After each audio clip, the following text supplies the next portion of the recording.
ఏంటి డైమండ్, నగర్ నుంచి ఎలా వచ్చావు? సడన్ గా నన్ను చూడాలనిపించిందా ఏంటి? నీ తొర్రి పళ్ళని చూడటానికి కాదు నేను వచ్చింది.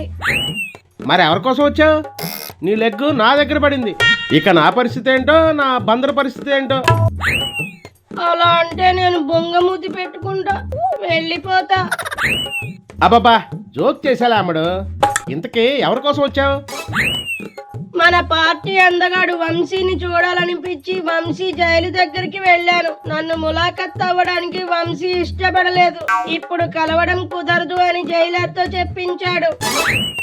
ఓ అదే సంగతే. ఇప్పుడు అందగాడు వంశీ కాస్త తెల్లబొచ్చుతో అరగుండుతో గుర్తుపట్టలేనట్టుగా మారిపోయాడు. అందుకే నేను రానివ్వలేదు. అవునా, నిజంగా అలా మారిపోయాడా? అయ్యో, ఎన్ని కష్టాలు వచ్చాయి మన వంశీకి. ఎన్నాళ్ళు రంగు మేకప్ వేసి కవర్ చేశాడు. ఇప్పుడు లాకప్ దెబ్బకి ఒరిజినల్ బయటపడింది అంతే.